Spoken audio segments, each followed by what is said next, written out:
Assalamualaikum warahmatullahi wabarakatuh. Kembali lagi di channel Kisah Warganet. Kali ini saya akan menceritakan cerita yang berjudul Sesumbar. Cerita ini ditulis oleh Naila Nurfajriya Ramadhani. Tak usah lama-lama, kita ke ceritanya. Lukas seorang anak satu-satunya dari keluarga Hadi Wijaya. Papanya berharap ia akan menjadi penerus bisnisnya kelak. Namun, Lukas memilih untuk menjadi seorang pegawai PNS. Ia ingin menjadi anak mandiri tanpa membebani kedua orang tuanya. Lukas memiliki kekasih hati, yaitu Winda, gadis yang selalu bersamanya di saat suka maupun duka. Ia berjanji setelah ia bekerja, Lukas akan segera melamarnya dan memboyongnya berbulan madu ke Paris, seperti impian Winda. Sebelum saya menceritakan kisah selanjutnya, saya harap kalian semua yang membaca tidak mencontoh apa yang dilakukan Lukas. Saat itu, Lukas dipanggil bekerja di salah satu kantor PNS di sebuah kota besar. Dengan ikhlas hati, ia harus pergi memenuhi panggilan itu dan meninggalkan orang tuanya, juga Winda kekasihnya. "Nak, bawalah ini untuk berjaga-jaga," kata papanya. "Pah, apa ini? Tidak perlu seperti ini. Tak akan terjadi apa-apa sama Lukas, Pah. Lagian, zaman gini masih percaya sama begituan. Tahayul," balas Lukas sambil membuka benda yang diberikan papanya. Ternyata papanya memberinya pegangan keris kecil, ukurannya sejari telunjuknya, dengan ditutupi kain mori putih. "Udah, nurut kata papa, bawa ini," paksa papanya. "Ya sudah, Lukas bawa ya, Pak. Mah, Lukas pamit dulu, mau ke rumah Winda, sekalian mau pamitan," katanya sambil mencium kedua tangan orang tuanya. "Hati-hati, Le," sahut ibunya, seakan-akan tak merelakan putra semata wayangnya itu pergi. Lukas pun berjalan menuju mobil dan melambai-lambaikan tangannya. "Dama, Pah, doain Lukas sukses ya," ujarnya sambil menyetir mobil, meninggalkan rumah kedua orang tuanya. Orang tua Lukas ini adalah orang Jawa, jadi papa dan mamanya percaya akan adat dan istiadat yang diterangkan sejak dulu. Apalagi papanya. Papanya ini termasuk salah seorang yang percaya akan kentalnya adat kejawen. Sebelum pergi dan meninggalkan kampung halamannya, Lukas menyempatkan diri untuk pergi ke rumah Winda. Ingin bertemu untuk terakhir kalinya dan sekaligus berpamitan. Saat sampai di rumah Winda, rupanya Winda sudah lebih dulu menunggu di depan pintu. "Hai sayang, lama nunggunya?" tanya Lukas sambil mencium kening Winda. "Enggak kok," jawabnya sambil tersenyum manis ke Lukas. Winda ini mempunyai wajah seperti bule. Maklum, ibunya orang Palembang dan ayahnya orang Jerman. Matanya yang indah, bulat berwarna coklat, disertai bulu mata yang panjang dan alis yang begitu tebal. Pipi yang merah merona, juga bibir tipis yang bila tersenyum manis membuat hati Lukas semakin jatuh cinta. "Aku mau pergi ke kota untuk bekerja, sekalian mau pamitan sama kamu. Tapi sebelum itu, kita pergi makan yuk ke tempat langganan kamu sama temenmu," ajak Lukas pada kekasihnya itu. "Oh, bakmi istimewa maksud kamu," balasnya sambil tersenyum. Lalu mereka berdua pun pergi ke tempat makan langganan Winda dan temannya. Sesampainya di sana, tempat itu sudah ramai pengunjung, hingga kursi pun penuh, dan pembeli lainnya banyak makan di luar sambil menggelar tikar karena tak kebagian tempat makan. "Sampai seramai itu ya?" tanya Lukas penasaran, karena sebelumnya Lukas belum pernah ke situ. Iya, tiap hari gini sayang, ramai pengunjung. Tapi kata temanku, tempat ini pakai penglaris supaya warungnya rame, ujar Winda menjelaskan. Masa sih? Iya, rasa bakminya itu biasa aja, tapi selalu bikin nagih, ucap Winda meyakinkan. Ah, kamu tuh kebanyakan percaya sama temenmu. Gak ada yang begituan zaman sekarang. Tempat ini rame, mungkin karena rasanya yang enak, atau penjualnya terkenal ramah, sehingga selalu ramai pengunjung. Yuk turun. Lukas yang tak pernah percaya dengan hal seperti itu berkata dengan sombongnya sambil menggandeng tangan Winda menuju warung bakmi itu. Setelah selesai makan, Lukas mengantar Winda pulang dan berpamitan. Sayang, aku jalan dulu ya. Jaga diri kamu baik-baik di sini, pesan Lukas. Hati-hati ya, nanti kalau aku ada waktu luang, aku pasti mampir ke kantor kamu di kota, balasnya. Lukas lalu berpamitan pergi dan mencium kening Winda sambil melambai-lambaikan tangannya. Ia pun melajukan mobilnya, meninggalkan keluarganya, Winda, juga kampung kelahirannya, menuju ke kota. Saat sampai di kota, ia langsung menuju rumah yang sengaja disewakan untuk pegawai PNS. Di situ ada Karto dan juga Susanto yang tinggal di sana menemani Lukas. Mereka bertiga pun sering makan bersama, bercanda tawa, juga menceritakan asal-usul satu sama lain. Ketika itu, Lukas ingin menaruh cucian kotor, namun ia tak tahu tempatnya karena baru pertama. Lalu Lukas bertanya pada seorang pengurus rumah itu, sebut saja Mang Dirman. Mang, saya mau menaruh pakaian kotor, nanti sore saya cuci, tapi di mana ya? Soalnya saya udah telat masuk kantor nih. Oh, di situ saja Den, sambil menunjuk sebuah tempat dekat sumur tua. Lalu Lukas pun segera menaruh keranjang pakaiannya di dekat sumur.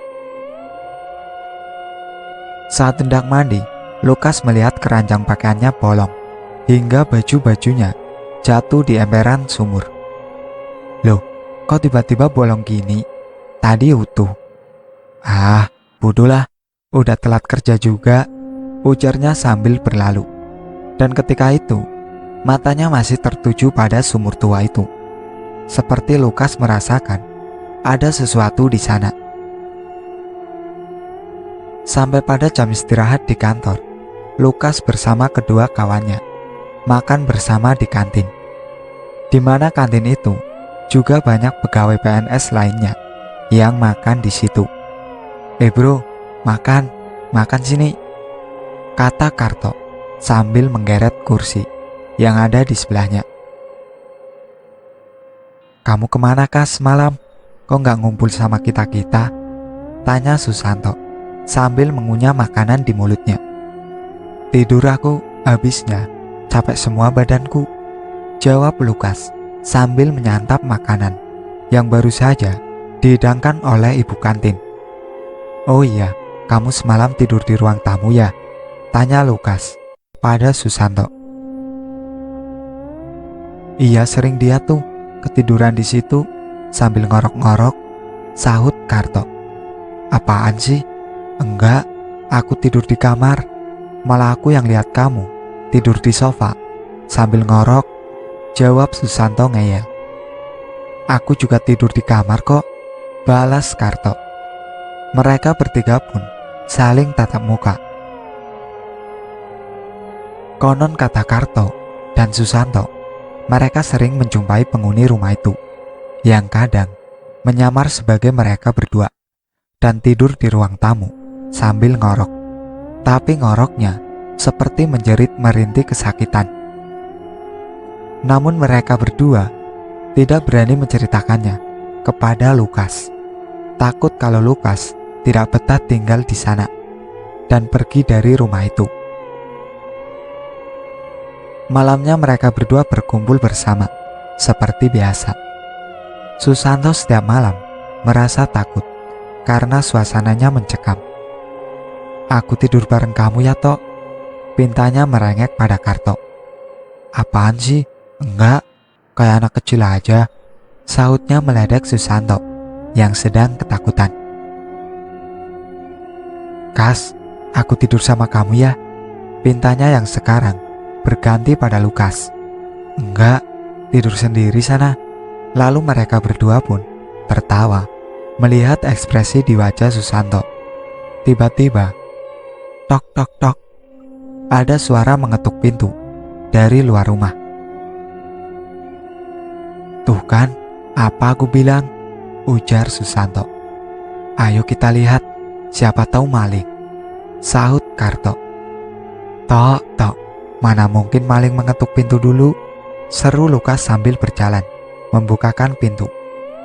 "Hati-hati, Kas," kata Susanto sambil sembunyi di belakang Lukas. Krek. Setelah Lukas lihat, ternyata tak ada siapa-siapa. "Itu Kas, dia berdiri di sana," kata Susanto, seperti ia melihat ada seorang laki-laki memakai pakaian adat Jawa sedang berdiri di pintu dapur. "Mana sih, Tok? Kamu tuh kebanyakan nonton film horor sih, jadi parno," sahut Karto. Udah, kita pastiin dulu, benar nggak yang dilihat sama Susanto? Ayo," ajak Lukas yang melerai perdebatan mereka, hingga mereka bertiga menyusuri sampai ke gudang. Tok tok tok, suara itu terdengar lagi. "Itu dia, Tok. Kas, dia memegangi kepalanya," Susanto berteriak ketakutan melihat penghuni rumah itu lagi. Namun, kedua temannya tak melihat siapa-siapa. Tok, halusinasi kamu tuh," ucap Lukas sambil mengecek sendiri ke arah yang menggedor pintu tadi. Kas, mau kemana kamu? Hati-hati," kata Karto. Setelah Lukas kembali mengecek, ternyata sama, tak ada siapa-siapa. Lalu ia kembali menemui temannya. Namun sebelum itu, Lukas sempat melihat lukisan seorang lelaki berpakaian adat Jawa. Lalu ia menghampiri lukisan itu. Seperti ada yang aneh, pikirnya dalam hati. Sorot mata lelaki dalam lukisan itu seperti bergerak, mengikuti arahnya. Setelah Lukas pergi meninggalkan lukisan itu, tiba-tiba kepala lukisan itu menjadi miring dan lehernya mengeluarkan darah. "Gak ada siapa-siapa, cemen kalian berdua, nyalinya kecil, masa takut sama begituan?" ejek Lukas pada kedua temannya. "Kas, jangan sumbar gitu kamu, kalau ketemu nanti baru tahu rasa kamu," ujar Susanto meyakinkan. "Ah, tahayul, ayo tidur," ajak Lukas sambil berlalu meninggalkan mereka berdua. Setelah Lukas masuk kamar, Susanto mengikutinya karena tak berani tidur sendirian. "Apa sih, Tok? Sana-sana," ujar Lukas. "Enggak, aku mau tidur di sini saja, takut," balas Susanto sambil sembunyi di balik selimut. Lalu Karto pun menyusul. "Aku juga ya, Kas. Kita tidur bertiga di sini," katanya. "Loh, sempit jadinya nih tempat tidurku." "Untuk malam ini aja, Kas," pinta Susanto. Lalu mereka bertiga tidur sempit-sempitan dalam satu ranjang. Namun keduanya menjadi kaget saat Karto tiba-tiba menggeram seperti macan. "Apaan sih kamu, Tok? Gak lucu," kata Lukas. Karto tetap menggeram dengan tatapan marah kepada Lukas. "Wah, Kas, kesurupan nih anak. Cepat panggilkan Mang Dirman. Suruh panggilkan dukun yang biasa warga panggil," tutur Susanto. "Kok dukun sih? Emang gak ada yang lain?" sahut Lukas. "Ada sih, Ustadz, tapi warga percaya pada dukun itu." "Udah sih, sama aja. Sana cepet," Lukas pun mencari Mang Dirman ke belakang. Setelah Mang Dirman memanggil dukun itu, tak lama dukun itu tiba di tempatnya. "Tok, yakin ini dukunnya? Kau masih muda banget. Kamu yakin dia bisa nyembuhin Karto?" tanya Lukas yang terheran kepada Susanto. "Mulutmu itu loh, kau mesti sumbar. Hati-hati, nanti dia dengar. Dia sudah terkenal di kampung sini dengan keahliannya," balas Susanto. Lalu mulut dukun itu mulai komat-kamit, membaca mantra, dan mengitari seluruh isi rumah. "Siapkan bunga 7 rupa dan kopi setiap harinya, supaya kalian semua tidak diganggu oleh penghuni rumah ini," tuturnya sambil meminum air dalam gelas dan menyemprotkannya ke wajah Karto. Setelah Karto sadar, Lukas memulai pertanyaan yang membuat dukun itu marah. "Kenapa kita tidak sholat atau membaca Al-Quran saja? Kenapa kita harus menuruti kehendak penghuni rumah ini? Bukankah semua itu musyrik?" ucapnya kepada semuanya. "Beraninya kau anak muda menentang perintahku? Apa kau tidak percaya akan kehadiran mereka?" tutur dukun itu dengan nada marah. "Tahayul mbah, aku sama sekali tak percaya," balasnya sombong sambil menyunggingkan bibirnya ke atas. "Baiklah, aku akan membuka penglihatanmu sebentar agar kau bisa melihat salah satu dari mereka," kata dukun itu sambil mengusap-usap mata Lukas. Lalu Lukas membuka matanya. Ia tiba-tiba berada sendirian di ruangan itu. "Loh, di mana semuanya?" ujarnya sambil mencari semua orang. Ketika sampai kamar Karto, ia melihat seorang pemuda telanjang dada sedang menghadap ke jendela dengan luka cambukan di belakang badannya. Ia pikir itu Karto, lalu masuk dan memanggilnya. "Tok, kenapa dengan badanmu?" Lukas pelan-pelan mendekati pemuda itu. Saat pemuda itu menoleh padanya, ia lalu menghentikan langkahnya. Lukas terkejut. Ternyata pemuda itu bukanlah Karto, melainkan orang lain yang di sekujur tubuhnya penuh luka lebam, seperti habis disiksa. "Gara-gara kamu, aku jadi tidak bisa tidur di kamarku," ucap pemuda itu yang memandang marah ke arah Lukas. Kas, sadar Kas." Susanto menampik-nampik pipi Lukas yang tiba-tiba berteriak. Hembusan nafas Lukas masih tersengal-sengal melihat peristiwa tadi. "Apa yang kamu lihat?" tanya Karto penasaran. Namun Lukas menggeleng-gelengkan kepala. "Bagaimana? Masih mau sombong kau anak muda?" kata dukun itu. Namun Lukas hanya diam tanpa menjawab sepatah kata pun. "Jangan lupa, siapkan apa yang saya perintahkan tadi. Jangan sampai tidak.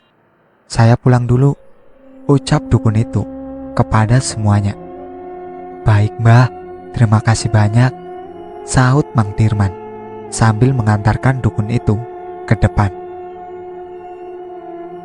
Lalu Karto dan Susanto menyiapkan sesaji yang diminta dukun itu dan meletakkan di kamar masing-masing. Yang benar saja, penghuni rumah itu tak lagi mengganggu mereka bertiga. Hari itu Winda berniat ingin memberi kejutan pada Lukas dengan mendatangi alamat yang Lukas tuliskan lewat via WA kepada Winda. Tanpa sepengetahuan Lukas, Winda datang ke kota untuk menemuinya. Sesampainya di rumah itu, "Permisi, ada orang," teriak Winda dari luar rumah. Lalu Winda masuk, melihat-lihat seisi rumah, sampai tiba di kamar Lukas. Dilihatnya di situ, ada fotonya bersama Lukas. Jelas, ini adalah kamar kekasihnya.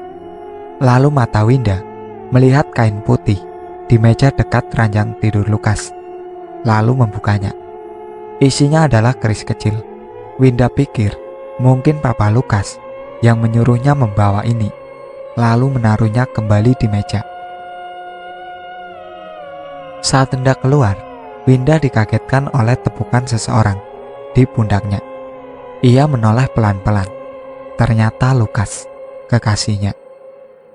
"Sayang, ngagetin aja," kata Winda. Lukas hanya tersenyum, tanpa sepatah kata, lalu menggandeng tangan Winda menuju ke ruang makan. Winda merasa tangan Lukas sangat dingin saat itu. Namun ia tak berani menanyakannya. Setelah mereka berdua sampai di meja makan, Lukas diam-diam telah menyiapkan banyak makanan untuk Winda. "Kamu yang menyiapkan semua ini, sayang. So sweet." Winda terharu. Lukas menganggukkan dan mengisyaratkan Winda untuk duduk. Dibukanya tudung saji yang ada di depannya itu. Winda menjerit, lalu membuka semua tudung saji itu. "Apa semua ini?" tanyanya terkejut. Ternyata yang disiapkan kekasihnya bukankah sebuah makanan yang enak dan lezat, melainkan cacing, ulat, belatung, dan ada kepala manusia. Belum selesai ketakutan yang dirasakan Winda, orang yang mirip Lukas itu mencabik-cabik mukanya hingga darahnya mengucur sebagian mengenai muka Winda. Winda yang ketakutan langsung lari keluar dan pergi dari rumah itu. Ketika mau pergi, ada Lukas yang menghadangnya dan mempertanyakan kenapa dengan kekasihnya itu. "Pergi kamu, pergi, aku gak mau lihat kamu lagi," ucap Winda ketakutan saat melihat Lukas. "Sayang, kamu kenapa? Ini aku," kata Lukas mencoba menenangkan Winda. "Tidak, kamu bukan Lukasku. Pergi." Winda melepaskan pegangan tangan Lukas dan pergi menuju mobilnya, meninggalkan tempat itu. "Winda, tunggu." Lukas mencoba mengejarnya, namun kecepatan mobilnya membuatnya sia-sia dan berhenti mengejarnya. Karto dan Susanto menghampiri Lukas yang masih kebingungan. Di benaknya masih terselip banyak tanda tanya tentang perilaku kekasihnya padanya. "Ada apa sama pacarmu?" tanya Karto. "Dia lari ketakutan setelah melihatku," jawabnya dengan nada kecewa. Karena baru pertama bertemu, Winda sudah mengatakan tak mau melihatnya lagi. "Oh, mungkin penghuni rumah ini menyamar sebagai kamu, Kas, dan menakut-nakuti pacarmu itu," ujar Susanto meyakinkan. "Dasar demit sialan, gara-gara dia, Winda jadi tak mau bertemu denganku," gerutu Lukas, lalu masuk ke dalam, disusul Karto dan Susanto. "Memangnya tak ada orang yang bisa mengusir setan itu dari rumah ini?" tanya Lukas kesal kepada semuanya. "Makanya, Kas, kamu jangan sesumbar, jadinya penghuni sini marah toh sama kamu," tegas Susanto. Tiba-tiba Mang Dirman menyauti percakapan serius mereka. "Ada, Den, namun agak jauh dari sini. Namanya Mbah Sastro. Saya tahu alamatnya," ujar Mang Dirman. "Ayo kita ke sana sekarang," ajak Lukas. "Kas, apa sebaiknya tidak besok saja? Lagian, sudah terlalu malam, banyak memedi," sahut Karto ketakutan. "Tidak, aku ingin ke sana sekarang. Kalau kalian mau di sini, silakan. Ayo, Mang," kata Lukas sambil menggandeng tangan Mang Dirman. Ikut, Kas, tunggu," serentak Susanto dan Karto menyusul ke dalam mobil Lukas. "Benar, Mang, ini tempatnya. Kok seperti hutan gini?" tanya Susanto ngeri. Tempatnya di dalam gua, Den. Jadi kita terpaksa melewati jalan ini, seru Mang Dirman. Apa nggak ada jalan lain, Mang? Tanya Lukas. Maaf, Den, tidak ada, balasnya singkat. Tiba-tiba muncul seseorang dengan tubuh kerdil, membawa lampu petromak di tangannya, berjalan ke arah mereka. Ayo ikut saya, Mbak Sastro sudah menunggu, serunya. Tahu dari mana dia ya, kalau kita sedang mencari Mbak Sastro? Tanya Susanto heran kepada semua. Ayo, tunggu apa lagi kalian? Jalan, bentak orang kerdil tadi, sehingga membuat semua kaget. Lukas, Susanto, Karyo, dan Mang Dirman mengikuti orang kerdil itu, melewati semak-semak belantara, menuju gua tempat Mbak Sastro bertapa. Aden, masuk duluan ya. Saya di sini saja, takut, ucap Mang Dirman. Aku juga di sini. Susanto pun ikut-ikutan. Kalau begitu, biar Karto saja yang menemaniku di dalam, pinta Lukas. Tidak, Mbak Sastro memanggil pemuda yang bernama Lukas saja untuk masuk. Lainnya tunggu di sini, seru orang kerdil itu. Setelah itu, Lukas masuk sendiri ke dalam gua dan lainnya menunggu di luar. Beberapa saat, aduh, kenapa kamu Tok? Tanya Karto pada Susanto. Anu, tiba-tiba aku pengen pipis, Kar, ucapnya. Ayo Den, saya antar. Nanti keburu kencing di celana, ajak Mang Dirman. Aku ikutan ya Tok. Mang, takut di sini sendirian, pinta Karto. Kalau semuanya ikut, lalu siapa yang nemenin Lukas? Nanti kalau ada apa-apa sama dia, mau kamu tanggung jawab, tutur Susanto. Benar juga katamu. Ya sudah, sana cepetan, jangan lama-lama ya, ucap Karto. Lalu keduanya meninggalkan Karto sendirian di luar mulut gua itu. Sedangkan Lukas di dalam telah menjumpai Ki Sastro. Ada apa kamu kemari? Seru Ki Sastro sambil menatap tajam ke arah Lukas. Saya mau Aki mengusir penghuni rumah itu supaya tidak mengganggu saya dan kawan-kawan saya, balas Lukas.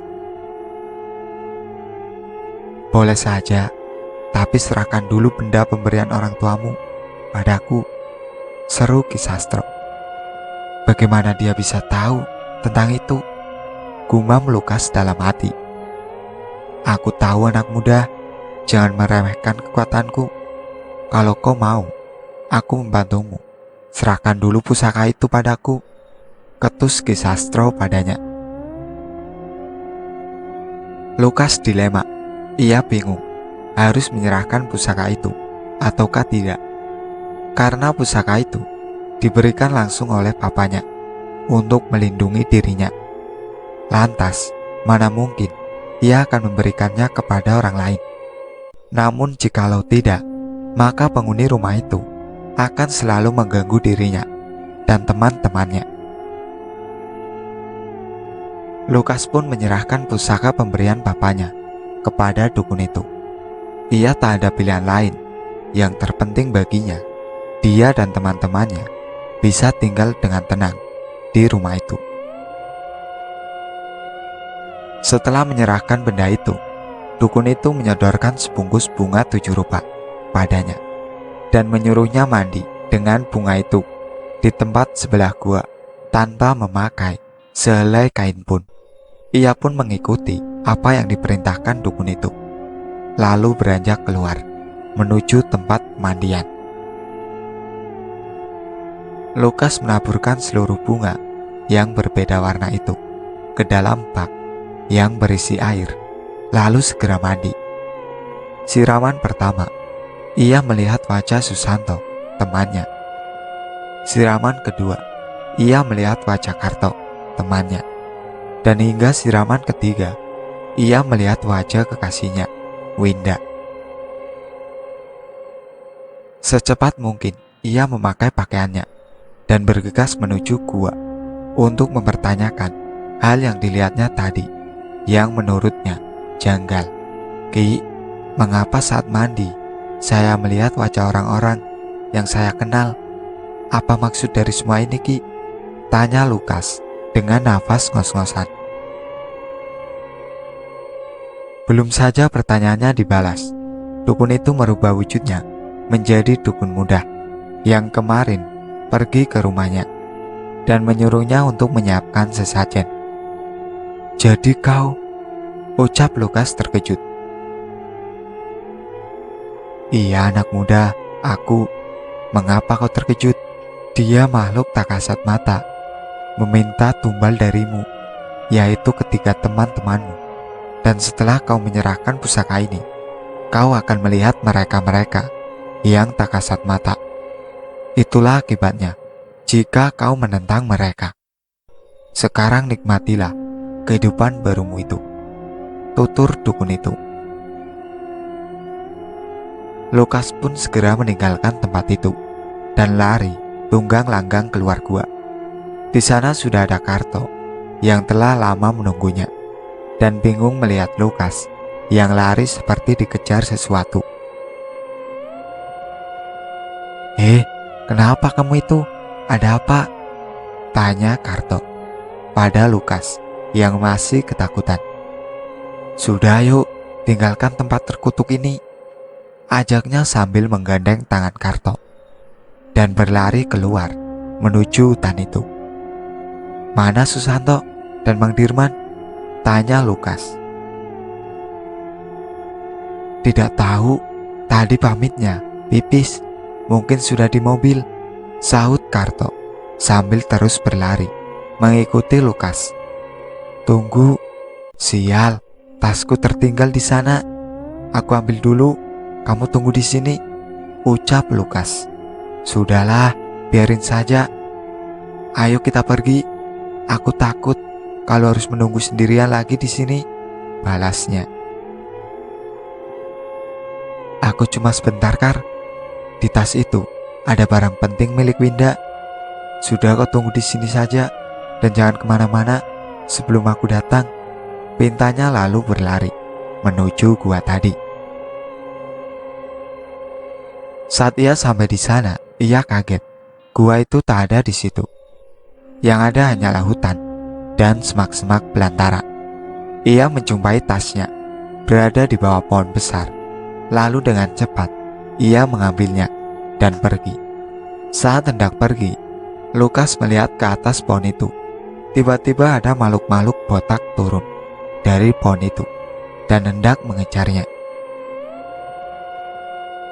Ia pun lari tunggang-langgang meninggalkan tempat itu, menyusul Karto, temannya. Namun sepertinya tempat yang ia lewati jalannya tak berujung dan tetap kembali ke pohon itu lagi. Sial, mengapa aku jadi bisa melihat mereka? Dan mengapa jalan ini seperti tiada akhirnya? Di mana Karto saat ini? Karto, Kar, kamu di mana? Tolong aku, Kar. Lukas meneriaki Karto yang tiba-tiba menghilang dengan terus berlari mencari jalan keluar. Namun makhluk botak itu terus mengikutinya hingga akhirnya ia jatuh ke dalam lubang dan tak sadarkan diri. Saat pagi tiba, Lukas tersadar. Ia melihat banyak orang yang mengelilinginya. Lalu ia melihat ada Susanto dan juga Mang Dirman. Di situ juga ada seorang kakek-kakek buta yang menemukannya dalam keadaan pingsan, lalu dibawa ke rumahnya.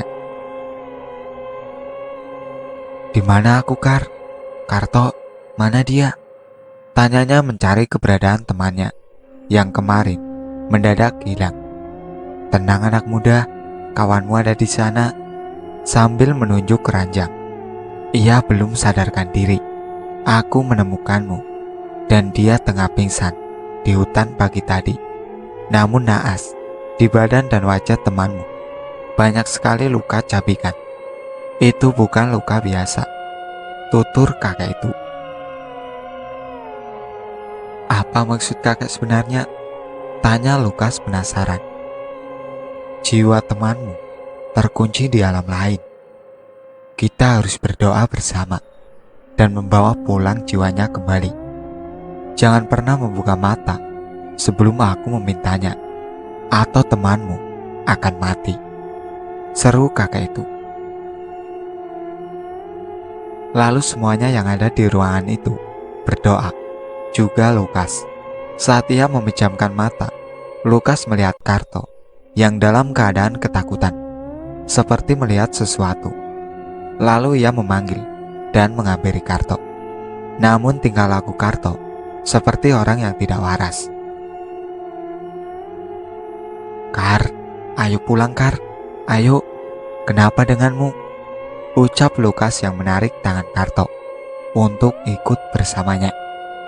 Tidak, aku takut Kas, mereka ingin membunuhku, sahut Karto ketakutan. Ayo Kar, pulang ikut denganku, kata Lukas sambil terus menarik tangan Karto.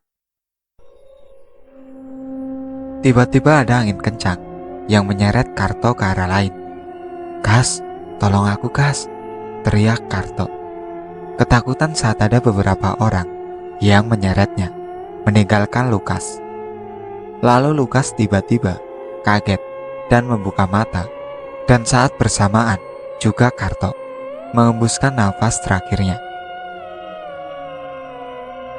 Sudah saya bilang, jangan buka mata sebelum saya izinkan.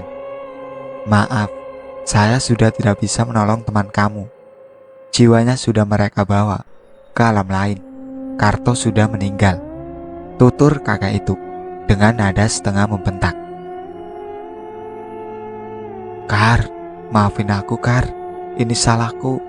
Gara-gara ulahku, kamu harus jadi tumbal mereka. Andai aku tak sesumbar, pasti semua ini tak akan terjadi. Maafkan aku Kar. Lukas menangis meratapi nasib temannya yang meninggal akibat ulahnya. Apa maksudmu Kas? Kamu menjadikan temanmu tumbal. Tega kamu Kas. Apa aku juga yang akan kau korbankan? Bentak Susanto murka kepada perilaku Lukas. Lukas pun hanya mengangguk, mengiyakan pertanyaan dari Susanto, yang pertanda bahwa ia juga melibatkan dirinya dalam tumbal itu. Juga satu temannya lagi yang belum diketahui untuk menjadi korban selanjutnya. Gila kamu Kas, tega kamu, seru Susanto sambil berjalan pergi keluar dari rumah itu, disusul Mang Dirman. Nah, ketahuilah, rumah dinas yang kau tempati itu adalah bekas rumah seorang keluarga yang menganut ilmu hitam.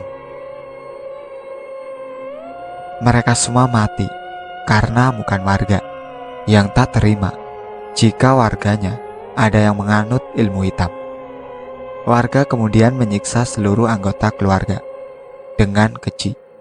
Ada seorang lelaki yang memakai baju adat Jawa, lalu kepalanya dibabat oleh warga hingga terpisah dari badannya.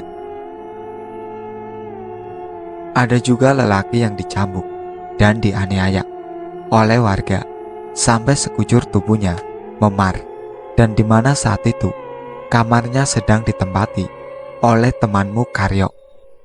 Ada juga seorang anak kecil yang diseret lalu ditenggelamkan di sumur tua yang berada di rumah itu. Dan yang lebih memprihatinkan adalah seorang wanita setengah baya, ibu dari anak itu, yang kakinya diborgol dan dikurung hingga tidak pernah diberi makan sama sekali, sampai akhirnya ia tewas dengan keadaan badan kurus kering. Cepat susul temanmu sebelum terlambat, cepat, tutur kakek itu. Lukas pun segera berlari mengejar Susanto yang dalam keadaan kalap. Hingga akhirnya Susanto kembali ke rumah itu dan berniat untuk pergi dari sana. Tok, mau kemana kamu? Ini kan sudah malam, Tok, tanya Lukas. Aku tak ingin mati sia-sia di sini, Kas. Aku ingin pulang, menemui istri dan anakku. Aku tidak mau tinggal di sini lagi. Serunya sambil menangis, mengingat keluarga yang ditinggalkannya. Ia takut tak akan bertemu dengan mereka lagi untuk selamanya. Lalu Susanto pergi dari rumah itu dan meninggalkan Lukas sendirian. Belum ada beberapa menit keluar, Susanto kembali lagi ke rumah itu dalam keadaan aneh. "Tok, kenapa kamu kembali lagi?" tanya Lukas yang heran melihat sikapnya. "Tidak apa-apa," sautnya singkat, lalu pergi ke dalam. Ketika hendak menyusul Susanto yang entah pergi kemana, tiba-tiba Lukas menjumpai seorang lelaki dengan luka cambukan dan memar di sekujur tubuh, sedang tidur di kamar Karto. Ketika ia masuk untuk memastikan, tiba-tiba lelaki itu memalingkan wajahnya dengan tersenyum mengerikan. "Terima kasih, akhirnya aku bisa tidur di sini lagi," ujarnya. Lukas pun lari ketakutan menuju kamarnya. Saat hendak masuk kamarnya, Lukas bertemu seorang anak kecil yang memakan sesajen di pojok kamar yang sengaja disiapkan untuk penunggu rumah itu. Lalu ia mendekatinya dan menyuruhnya agar tidak memakan barang seperti itu. "Nak, apa yang kau lakukan? Jangan dimakan. Kalau kamu lapar, ikutlah denganku. Akan kuberi kamu makanan. Ayo," ajak Lukas padanya, yang saat itu tak mengetahui bahwa anak itu adalah seorang arwah gentayangan. Lalu anak itu pergi ke arah belakang, menuju sumur tua. Lukas yang tak tahu apa-apa segera mengejarnya. Ia takut akan terjadi apa-apa padanya. Saat tiba di sumur tua itu, betapa kagetnya dia melihat kedua tangan merayap naik dari dalam sumur itu. Dan tiba-tiba muncullah wanita tua dengan kaki diborgol berjalan ke arahnya. "Terima kasih sudah mau bermain dengan anakku," ujar perempuan tua itu. Lalu sejenak pandangan Lukas terkejut melihat anak kecil itu. Wajahnya berubah pucat dan mengerikan, lalu tersenyum terbahak-bahak kepada Lukas. Lukas pun langsung lari menuju dalam rumah mencari Susanto. Saat mencari temannya itu di kamarnya, ia mendapati dan melihat seorang lelaki memakai baju Jawa dan disertai darah yang mengucur dari lehernya, memakan sesajen di kamar Susanto. Ternyata di situ juga ada Susanto yang membelakanginya, namun sikapnya terlihat aneh.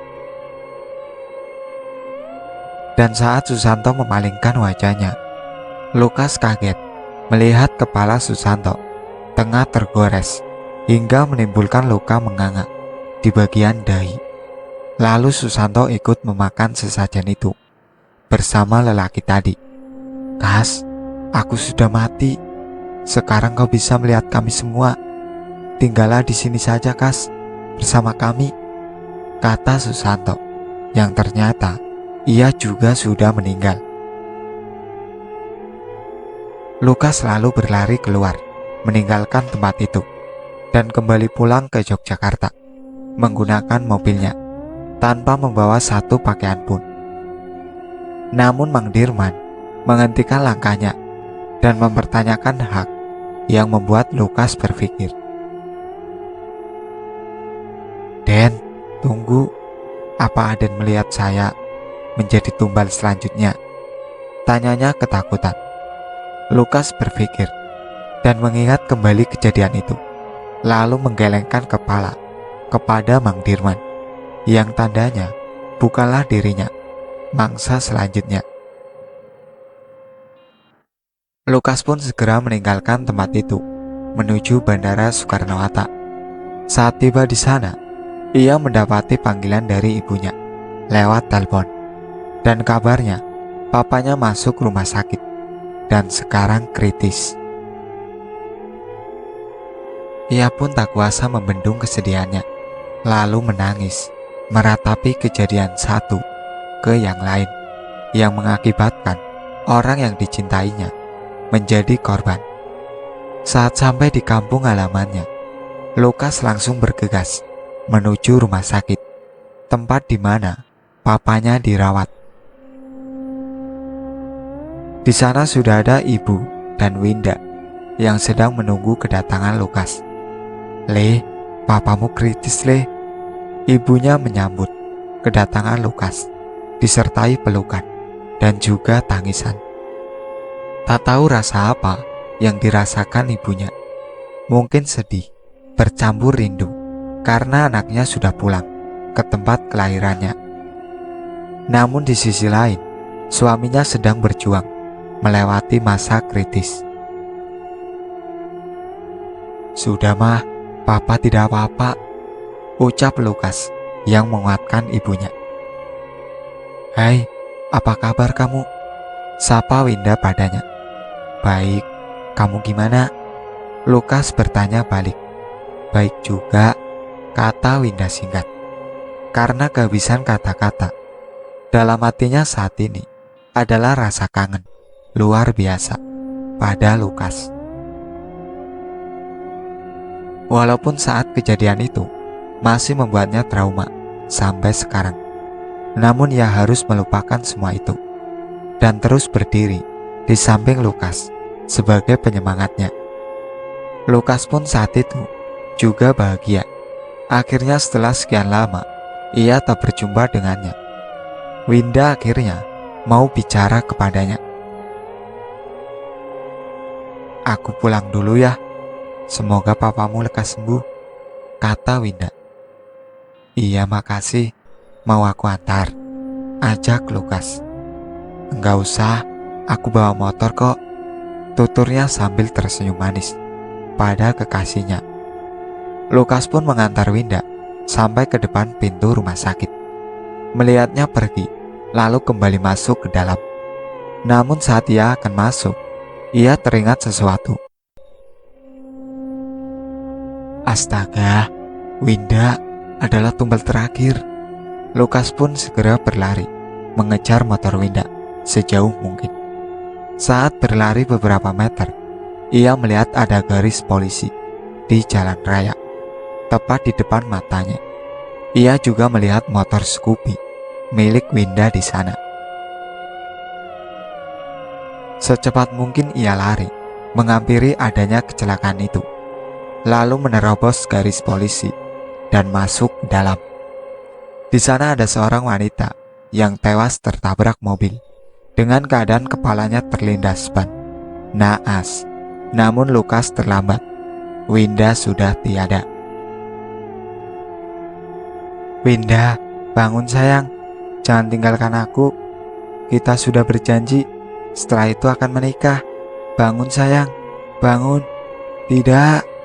Lukas pun menjerit sekencang-kencangnya melihat orang yang ia sayangi telah tiada karena ulahnya sendiri. Sejak kejadian itu, ia menjadi anak indigo dan bisa berkomunikasi dengan mereka yang tak kasat mata, terutama oleh arwah kekasihnya Winda. "Lukas, aku kangen luar biasa sama kamu," kata arwah Winda padanya. "Aku juga," ucap Lukas disertai senyuman yang penuh akan kerinduan. Dan tak terasa, dia akhirnya menangis, ingin memeluk Winda, namun sudah tak bisa.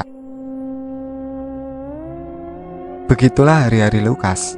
Kadang kalau ada waktu luang, ia mampir ke tempat makan favorit mereka, yaitu bakmi istimewa.